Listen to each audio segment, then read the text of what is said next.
meilleur des news d'ici et d'ailleurs. On file rejoindre David au Japon pour ne rien rater des tendances actuelles. Expo, resto, parc, musée ou café à thème, notre correspondant de choc est dans tous les bons plans. Je vous retrouve ensuite ici en plateau pour découvrir ensemble les dernières tendances asiatiques du moment. C'est parti pour les news.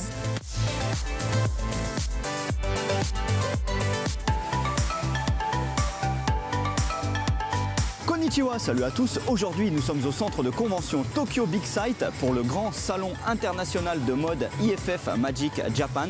Et on va s'intéresser plus particulièrement aux accessoires et aux chaussures.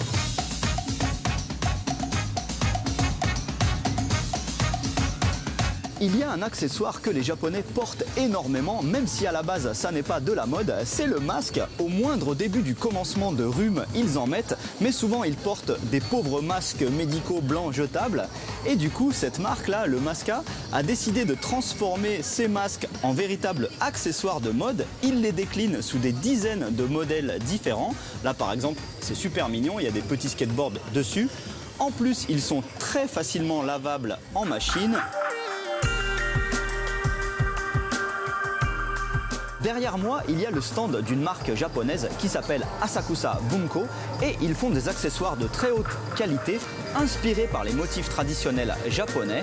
Alors on est dans des gammes de tarifs assez élevés, c'est au moins 100-150 € pour une belle pochette par exemple, mais c'est très beau et en plus la qualité est au rendez-vous. Tout est fait à la main sur du cuir.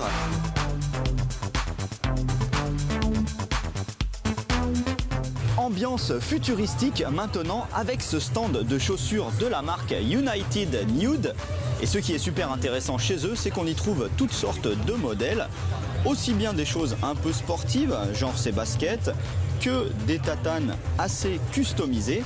Et ça va même jusqu'aux chaussures à talons hauts pour femmes bien fashion, mais toujours avec des couleurs et un design à la limite de la science-fiction.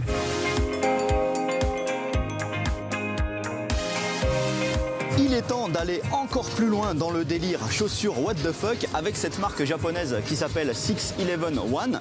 On commence avec un modèle à peu près raisonnable et facile à porter qui rappelle un peu l'or qu'il y a sur les temples japonais.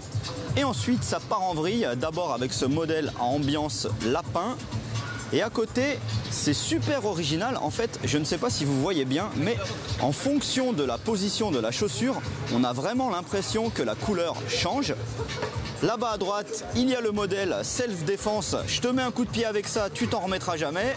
Et à gauche, mes préférés, jaune fluo, bleu fluo. Je me demande franchement qui va acheter ça. Voilà, il y avait vraiment des accessoires délirants dans ce salon, mais l'avantage quand on habite à Tokyo, c'est que par exemple, on peut porter des chaussures à moumoute fluo sans que les gens se moquent de vous toute la journée. Allez, à plus, bien, né.